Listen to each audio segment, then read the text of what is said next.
कार्पण्यदोषोपहतः स्वभावः पृच्छामि त्वां धर्मसम्मूढचेताः यच्छ्रेयस्यान्निश्चितं ब्रूहि तन्मे शिष्यस्तेऽहं शाधि मां त्वां प्रपन्नम्।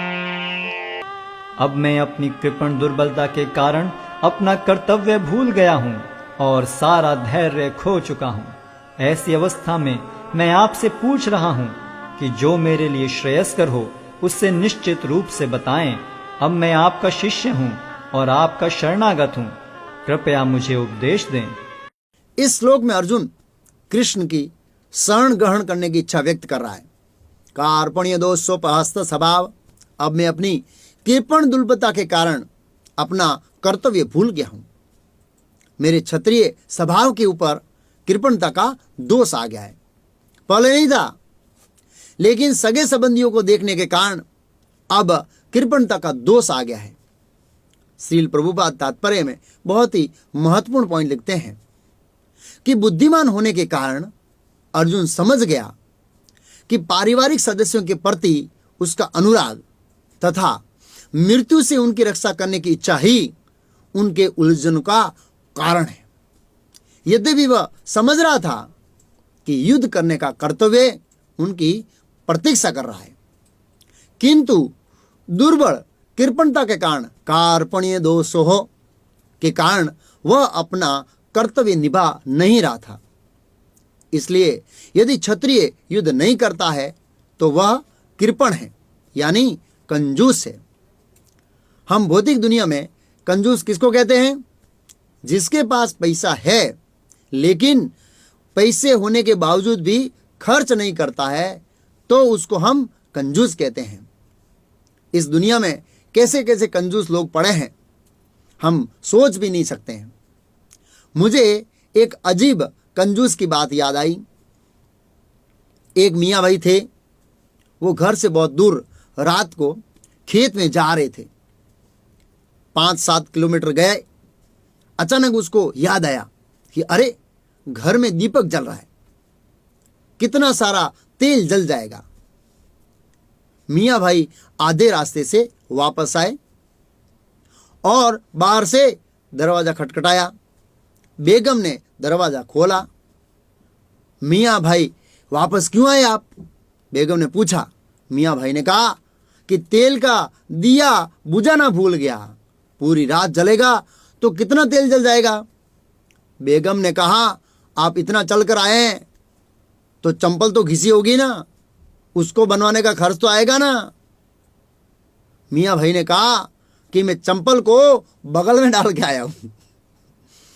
कहने का तात्पर्य है कि कंजूस लोग अपने धन को बिल्कुल खर्च करना नहीं चाहते हैं।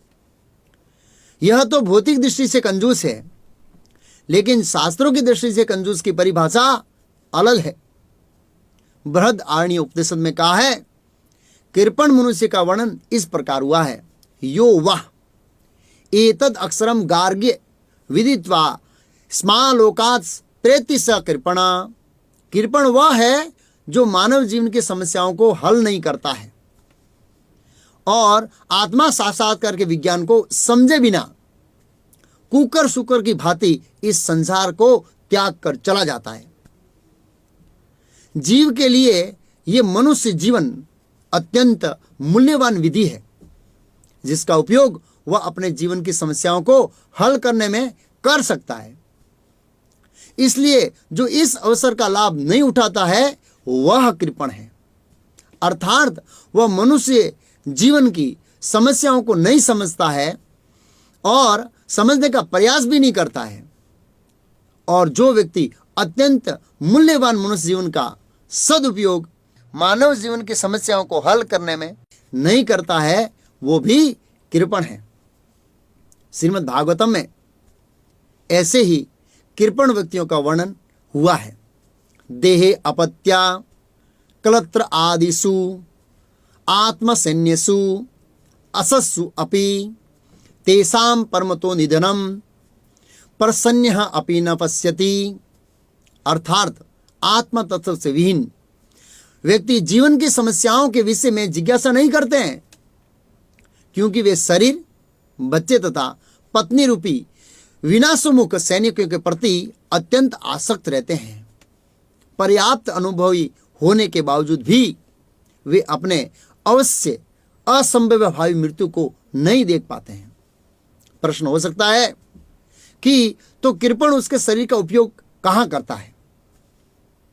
कृपण या कंजूस लोग देहात्म बुद्धि के कारण अपना सारा समय परिवार, समाज, देश आदि से अत्यधिक प्रेम में गवा देते हैं। कृपण मनुष्य प्राय चरम रोग के आधार पर अपने पारिवारिक जीवन अर्थात पत्नी, बच्चों, परिजनों से आसक्त रहता है। कृपण मनुष्य की सोच कैसी होती है? कृपण यह सोचता है कि वह अपने परिवार को मृत्यु से बचा सकता है, अथवा वह सोचता है कि उसका परिवार या उसका समाज उसे मृत्यु से बचा सकता है। ऐसी पारिवारिक आसक्ति तो निम्न पशुओं में भी पाई जाती है, क्योंकि वे भी बच्चों की देखभाल करते हैं। कृपण मनुष्य के बारे में श्रीमद् भागवत में भगवान विष्णु देवताओं से कहते हैं, न वेद कृपणः श्रेय आत्मानो गुणवस्तु दृकः तस्य तानि संतो यसेद्धि सो अपि तथा विदः। अर्थात जो लोग भौतिक संपत्ति को ही सब कुछ या जीवन का परम ध्येय मानते हैं वे कृपण कहलाते हैं। ये भगवान विष्णु कह रहे हैं।